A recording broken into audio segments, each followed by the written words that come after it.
Okay, so this is about the first foster home that I went to.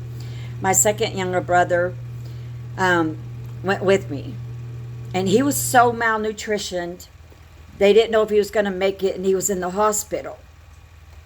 I was malnutritioned, but I was a go getter, and I was stubborn, and well, I took care of four younger brothers and sisters, and so I was able to pull out of it. I was still malnutritioned.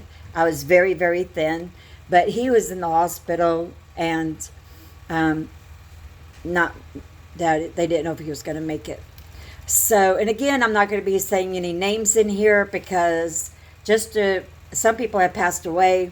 So, you know, so I'm just not going to say any names. And so we went to this foster home, and I found out later in life that it was a Air Force base trailer park. And so while we were there, I used to have a video of I got my first bike and they taught me how to ride it. I had long hair, so I had little pigtails up. And in the video, I'm just riding the bike around and around because they taught me how to do that. And that was my first bike. And so then, and again, these things that I'm going to be saying, I do have proof. Okay, so some people aren't going to like it, but I have the paperwork again from DCFS to prove some of the stuff that I'm saying in here. Some of it is just by memory. So the things that at the foster home is by memory. And so one time, my little brother, he really looked up to me. They said that we were inseparable, and so I said, let's have a pretending game. And he said, okay. And I said, let's pretend like we're termites. And did you know he actually chewed on the doors and pretended like he was a termite. I laughed so hard. I think I got in trouble for that. I don't know. I don't remember. But I remember him saying, hey, let's pretend like we're termites. And he would chew on the door of the trailer. And then another time, we weren't allowed to go into the cornfield. And there was a whole bunch of us children that always hung out together. I did have a best friend. We were always together. And so we were trying to figure out what to do. We were bored. So some of the children were like, oh, I wonder if there's any dead, snake, dead animal and snake skeletons in there. Or I wonder if there's any snake skin in there. And so we all went into the cornfield.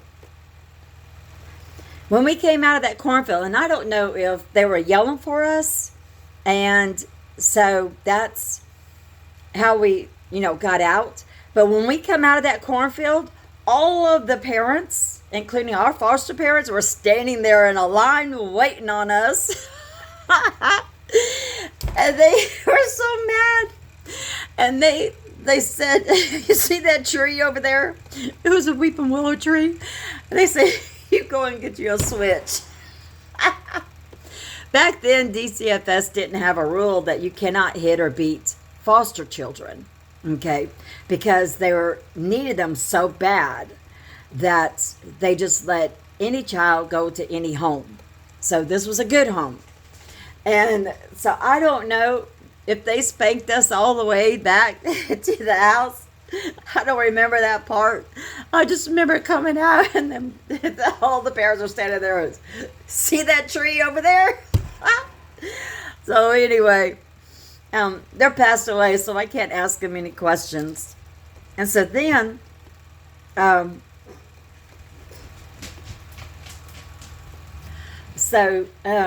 then one other time, there was this basketball court there, and it was in concrete and had this little trim all the way around it.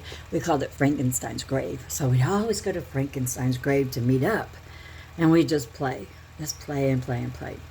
And then I remember, my therapist now says, have you thought about art therapy.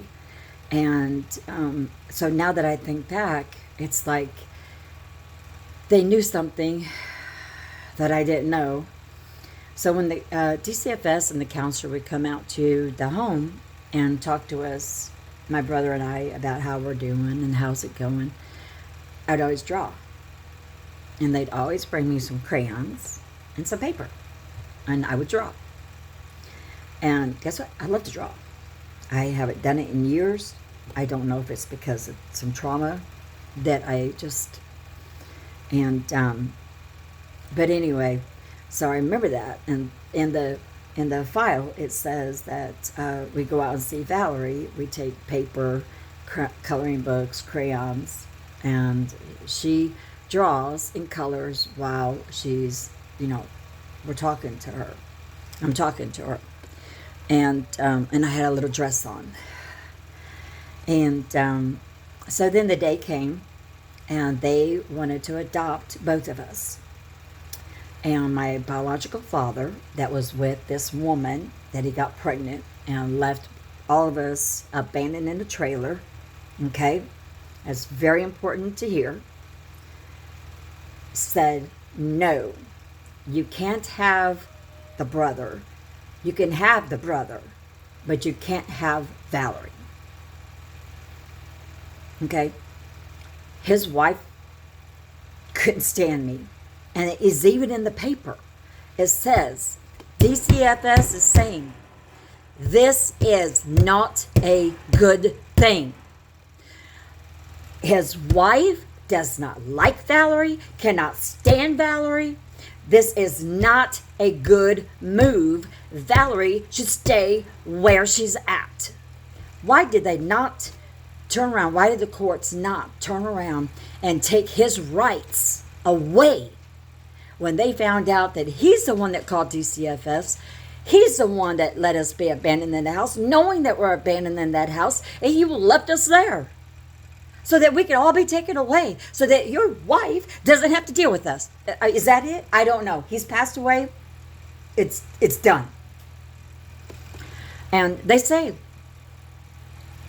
it's not a good move. So DCFS, courts, Illinois, why? Why didn't you just let me stay with my brother and get adopted and have a good life? Have a family life? Because it's your fault for the rest of the story. It's your fault. You sent me to a place that you knew was not a good fit. I guess we'll never know, huh? So anyway, so that was probably the only